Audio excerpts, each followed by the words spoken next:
thank you so much. Thanks a lot. Appreciate it. Nice to meet you. Your film was amazing. I guess it's kind of your film. Well, I wrote the play Farragut North 8 Right. years ago that the movie was based on, and then I wrote the first few drafts of the screenplay. And when George decided he wanted to direct the film, then he and his writing partner Grant Hesloff took my work and did some work on it.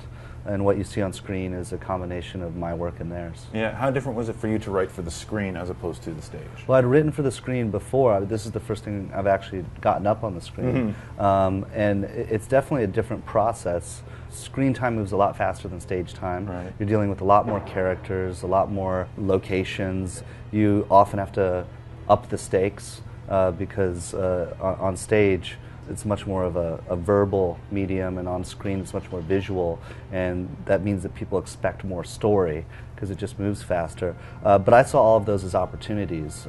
We were able to maintain the core story of the play, a story about hubris and desire, ambition, and that remained faithful throughout.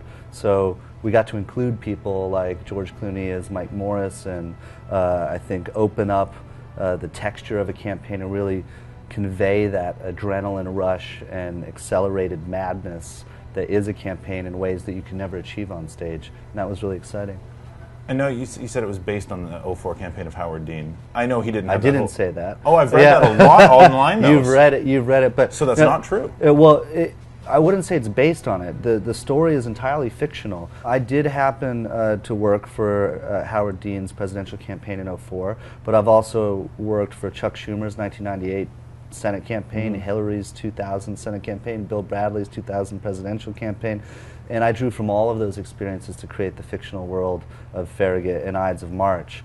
So none of the characters you see are based on any one particular person, and certainly none of the events are based on specific things that I was stealing from life.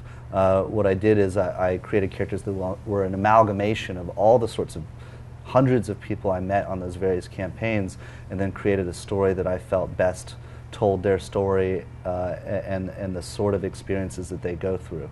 Yeah, this is the career now for you, from politics to stage writing to now. Well, no, my political background was not a career ever. It's not where I started and then I moved to writing.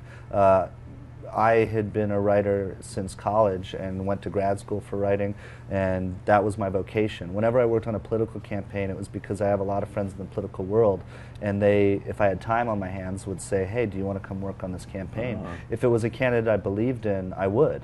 But it was always more of a hobby or an interest, and never a vocation. I wouldn't want a career in politics. I'm happy in the land of make-believe. But I do care about political change, so when I did have opportunities to contribute in my own small way, I would volunteer or work on staff. Are you glad the film came out now, while we're going through this whole Republican debate season? It's interesting, because the play came out in, we did the first production of the play in 2008, right during the midst of the Obama-McCain race. In fact, we had a production on the night of the election, and I was flabbergasted that anyone actually showed up to see the play. They should have been at home watching the election returns.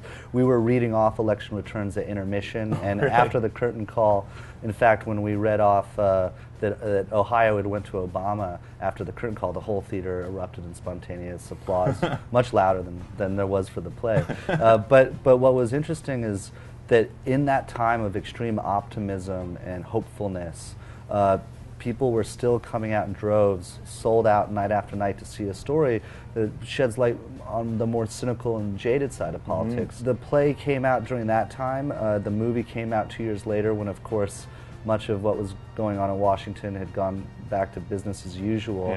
And I think that the story at the core of both the movie and the play, I would hope, is timeless, that it doesn't have to exist in any particular political moment. But obviously, what's going on right now in terms of the Republican primary process and what a slug out that's been, it certainly places the movie in a certain context that feels very poignant. Yeah. We do something called 5 questions. 5 quick questions, 1-word answers. Oh, wow. Okay. Film or stage? Stage. Lennon or McCartney? Lennon.